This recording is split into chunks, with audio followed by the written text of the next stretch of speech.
All right, these are the questions for Airball. I will not be going through and annotating and describing them with as much detail as I normally would as if I were taking the test, just because that would take a lot of time for both you and me. So I'm just going to give you the answers and give you a pretty brief description as to why it was right. If you still have questions after watching the video, please feel free to make some kind of note, like a star or a question mark next to them, so that we can discuss them at the small group table with myself and your peers.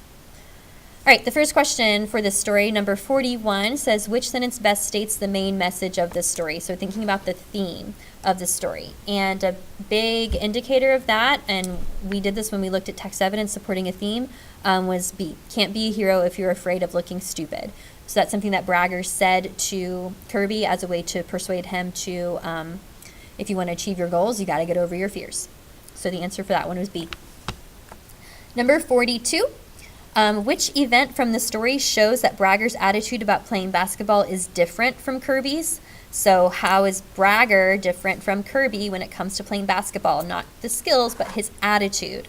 Number 42, the answer is H. The Bragger acting as if he doesn't care that he misses a basket shows like, oh, well, missed that one. I'm going to go and I'm going to try again. Whereas if Kirby missed a basket, he'd be like, oh, I'm so bad at basketball. But Bragger has a very different perspective. Number 43, you have a couple pieces of text evidence that lead us to think about Kirby's thoughts. Read these sentences from the story. For somebody like me, growing up in a basketball-living family in a basketball-crazed town, you'd think I'd be screeching around the gym, too. Being a basketball fan and a citizen of the basketball capital of Kansas, I owed it to my fellow 7th graders to support the team. So based on these sentences, the reader can infer that Kirby thinks he, B, is obligated to participate in activities related to basketball. For this answer choice, you would need to know the meaning of the word obligated. So that's why your dictionary is there if you're not sure. Obligated basically means like it feels like something you have to do. You're obligated to go to school. So he feels like he has to go to these activities related to basketball because of this basketball-loving fan, the basketball-crazed town, and he's a basketball fan, and he is a citizen of the basketball capital of Kansas. So a lot of text evidence that points to letter choice B. Number 44. Read this information about the origin of the word pathetic. So this is another one where we're talking about root words and the roots, the etymology of words, which we haven't gone over yet. We will for questions such as this and for general word knowledge. So we have from Greek pashein, I'm not sure how to pronounce that, meaning to suffer. So saying this word pathetic comes from this word here, which means to suffer. So this information, meaning no means, helps the reader understand that the word pathetic in paragraph 41 means, and the answer to that is F, pitiful. So this is just something that you can add to using context clues, add to using the dictionary, just another way to help you understand the meaning of a word. Which one of these would be someone that suffers, someone who is pitiful would suffer.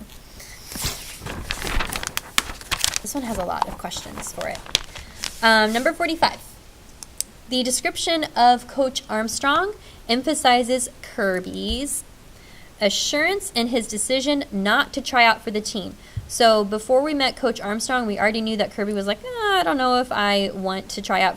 But when we met Coach Armstrong, he was like, yep, definitely don't want to try out anymore. So it was just another piece of the puzzle that led him to not try out for the team, knowing that Coach Armstrong was going to be in charge. He's like, no way. Number 46. The author's use of questions in paragraph 6 helps the reader understand. So this is where we found out that Kirby is not very good at basketball, nor does he feel confident that he can play basketball. So we helps us understand that Kirby has a negative attitude about his ability to play basketball. This was clear in saying, like, the kid that does this and who has their own grandma, beat them at horse, stuff like that. Number 47, summary. Important things to remember when you read a summary for a literary passage. You need to make sure that the conflict and the climax and the resolution are included. So the one that best encompassed all of these things was D. Kirby is shooting baskets in the gym before basketball tryouts, so that establishes the beginning of our story. We don't just want to plop down in the middle of a story. His cousin Bragger wants him to try out for the team because Kirby loves basketball, but Kirby insists he is not good enough as a player. There's your conflict. As Coach Armstrong hands out permission slips, Kirby considers contributing to the team in a way that does not include playing. Conflict, climax, resolution. Summaries are tricky. Don't worry, we are not done learning about summaries. It's going to be a skill that you're going to need continual work on as you grow as a reader. There was one that was close here. I think it was A. That was the most commonly missed one. Also does capture the important ideas, but there's something that sets D apart. If you'd like to discuss that further, this would be a good one for you to talk to us about. Number 48. Read these sentences from paragraph 32. Because that's when I heard the growl, deep, low, and gurgling like a water heater about to blow. I knew that growl.